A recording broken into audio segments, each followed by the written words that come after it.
ముంబై మళ్లీ మునిగింది. భారీ వర్షంతో ముంబై అతలాకుతలమైంది. నిన్న సాయంత్రం నుంచి అర్ధరాత్రి వరకు గ్యాప్ లేకుండా పడిన వర్షం ముంబైతో పాటు మహారాష్ట్రలో చాలా ప్రాంతాలను ముంచేసింది. ఎడతెరిపి లేని భారీ వర్షంతో లోతట్టు ప్రాంతాలన్నీ జలమయమయ్యాయి.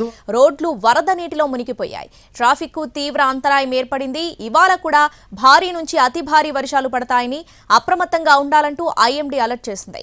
దీంతో ఎప్పటికప్పుడు పరిస్థితిని సమీక్షిస్తున్న ప్రభుత్వం ఇవాళ ముంబైలో విద్యా సంస్థలకు సెలవు ప్రకటించింది.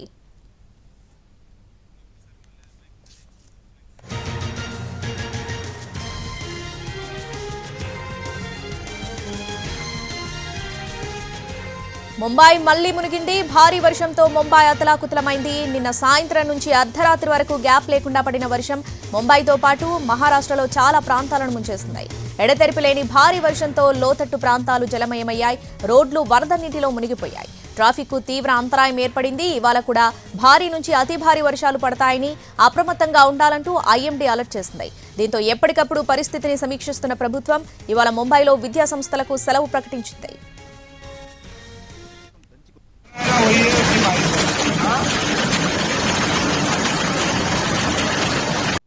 భారీ వర్షంతో ముంబై అతలాకుతలమైంది. బుధవారం సాయంత్రం నుంచి అర్ధరాత్రి వరకు గ్యాప్ లేకుండా వర్షం దంచికొట్టింది. దీంతో జనాలు తీవ్ర ఇబ్బందులు పడ్డారు. మహారాష్ట్రలో చాలా ప్రాంతాల్లో భారీ వర్షం కుమ్మేసింది.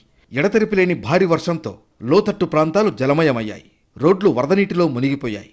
ట్రాఫిక్కు తీవ్ర అంతరాయం ఏర్పడింది. సాధారణంగా మోకాళ్ల లోతు నీళ్లు నిలిచాయంటాం. కానీ ముంబైలో మాత్రం ఆ సీన్ మారిపోయింది. మోకాళ్లు కాదు, నడుములోతు కంటే కూడా ఎక్కువగా వర్షం నీరు నిలిచిపోవడంతో జనాలు ఇబ్బందులు పడ్డారు. ఇక రైల్వే స్టేషన్లలో పట్టాలపై ట్రైన్లకు బదులు వర్షం నీరు పరుగులు తీసింది. కుర్లా, బందూప్, విక్రోలి స్టేషన్లలో రైలు పట్టాలు వరదనీటిలో మునిగాయి. దీంతో సెంట్రల్ రైల్వే మార్గంలో రాకపోకలు కొన్ని గంటల పాటు నిలిచిపోయాయి. ప్రయాణికులు 7-8 గంటల పాటు స్టేషన్లలోనే పడిగాపులు కాయాల్సి వచ్చింది.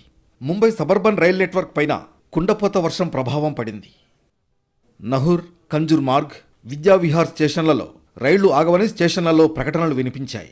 దీంతో చర్చ్ గేట్ సహా ఇతర రైల్వే స్టేషన్లలో భారీ రద్దీ కనిపించింది.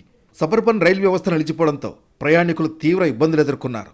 అటు సబర్బన్ రైళ్లు నడవకపోవడంతో ముంబై మెట్రోకు జనం పోటెత్తారు. ఓవైపు వర్షం కుమ్మేస్తుంటే దాని నుంచి తప్పించుకుని త్వరగా ఇళ్లకు చేరేందుకు జనం మెట్రో రైల్వే స్టేషన్లకు పరుగులు తీశారు. భారీ వర్షం, ప్రతికూల వాతావరణంతో విజిబిలిటీ సరిగ్గా లేక చాలా విమానాలు దారి మళ్లించారు. స్పైస్ జెట్, విస్తారా విమానాలు ఆలస్యంగా నడిచాయి. గాలుల ధాటికి ల్యాండింగ్ సాధ్యం కాకపోవడంతో ఇండిగో విమానాన్ని అహ్మదాబాద్కు మళ్లించారు. ఇండిగో విమానంతో పాటు మరో 9 విమానాలను దారి మళ్లించారు. రాత్రి కూడా విమానాల ల్యాండింగ్, టేకాఫ్ సాధ్యం కాలేదు. ఇక రాత్రి సమయంలో రోడ్ల మీద ట్రాఫిక్ జామ్ అయింది. అర్ధరాత్రి దాటినా రోడ్లపై వాహనాలు భారీగా బారులు తీరాయి. ఇవాళ కూడా భారీ నుంచి అతి భారీ వర్షం పడే అవకాశం ఉందని ఐఎండీ హెచ్చరించింది. రెడ్ అలర్ట్ జారీ చేసింది. గంటకు 40-50 కిలోమీటర్ల వేగంతో ఈదురుగాలులు వీస్తాయని అలర్ట్ ఇచ్చింది. దీంతో బీఎంసీ అధికారులు అప్రమత్తమయ్యారు.